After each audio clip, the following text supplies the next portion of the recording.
आप सभी का स्काई कोडिंग स्टार्स में स्वागत है। यह है स्काई कोडिंग स्टार, आपका अपना coding star. Android Studio 2020.3.1 Arctic Fox is now available for download on the stable channel. This new version of Android Studio adds highly anticipated support for Jetpack Compose, including static and interactive previews, and the ability to inspect Compose UI in the Layout Inspector. This release also includes an accessibility scanner for the Layout Editor, the new Background Task Inspector, support for multi-device testing, improvements to the native debugger, and more. We have changed the version numbering system for Android Studio to more closely align with IntelliJ IDEA, the IDE upon which Android Studio is built.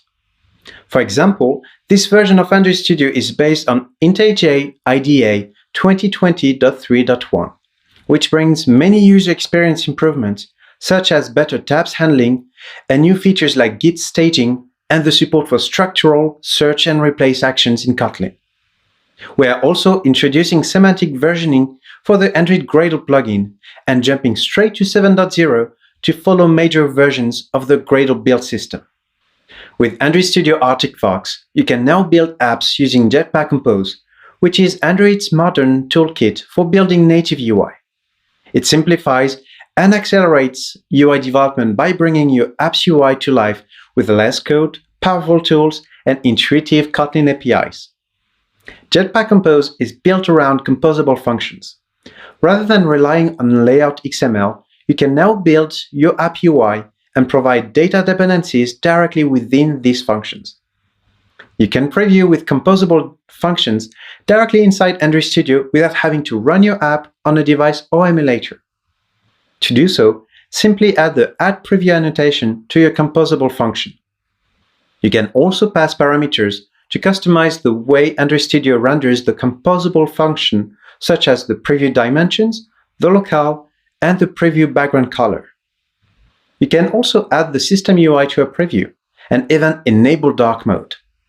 Arctic Fox offers experimental support for interactive previews. They're run within Android Studio without requiring an emulator or device. To use them, you need to enable them in the Settings experimental parameters. You can also run composable functions in an emulator or on a device. They will share the same context as your app, so you can benefit from the granted permission and internal storage files. When you're working with composables, whether on a device, on an emulator, or when previewing within Android Studio, you can update some constant values in real time, such as strings, ints, booleans, and colors, without having to recompile. With Arctic Fox, whether your app uses layouts written only in Compose, or layouts that use a hybrid of Compose and views, the Layout Inspector helps you understand how your layouts are rendered on your running device. The Attribute window shows you detailed information about the composable function currently selected. In this window, you can inspect the function's parameters and their values, including modifiers and lambda expressions. For lambda expressions, the inspector provides a shortcut to help you navigate to the expression in your source code. In the component tree, if you want to see only the composable functions that your app calls directly, use filter action, which might help you reduce the number of nodes shown in the tree to the ones you are likely to want to inspect. With the new accessibility scanner for the layout editor, Android Studio now helps you find even more accessibility issues in your XML layouts. The tool offers suggested fixes for some common problems such as missing content descriptions. Designing app layouts for different screen size can be challenging. To help you get started quickly, Arctic Fox now includes a new responsive activity template that adapts to various device display dimensions and app resizing.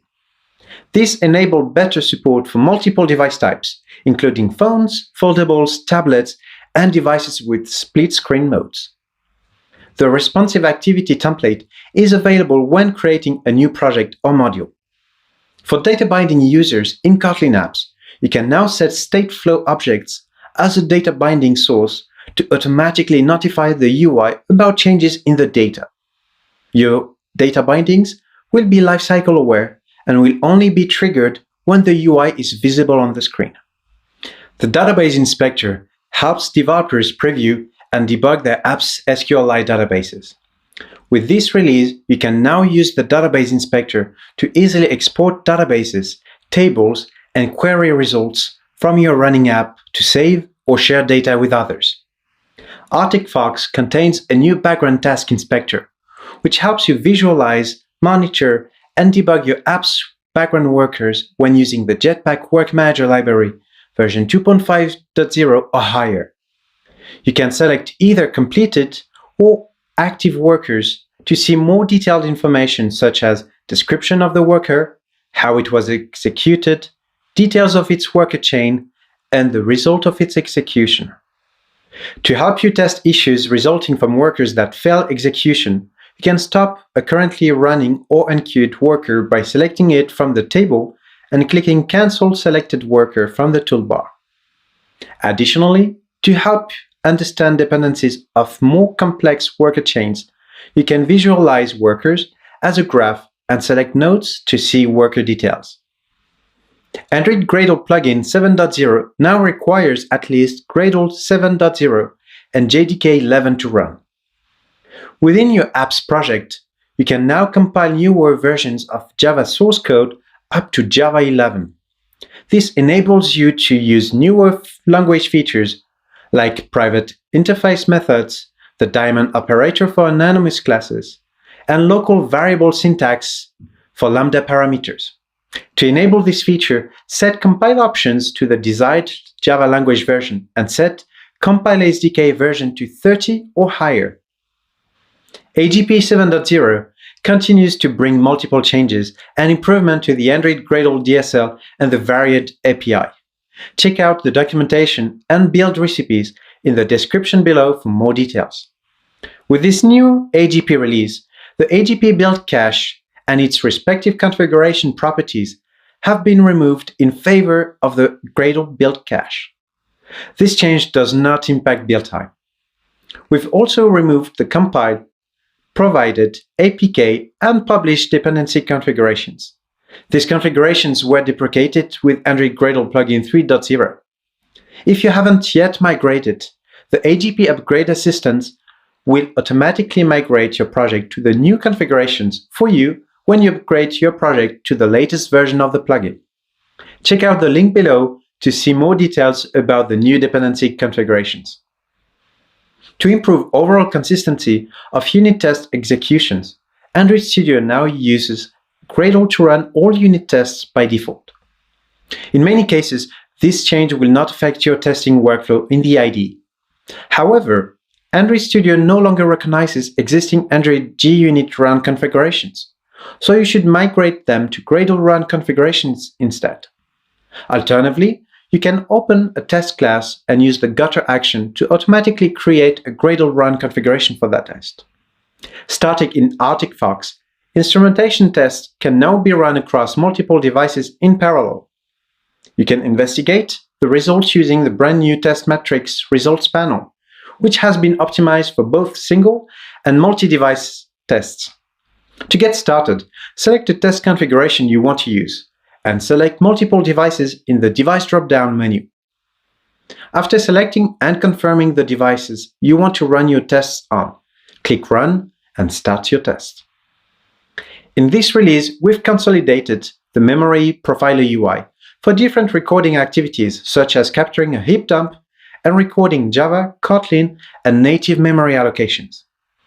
For C++ developers, you can now set an arbitrary execution point when running your app in the debugger in the editor window. This feature is useful when you want to break out of a loop or force a different path with branching code.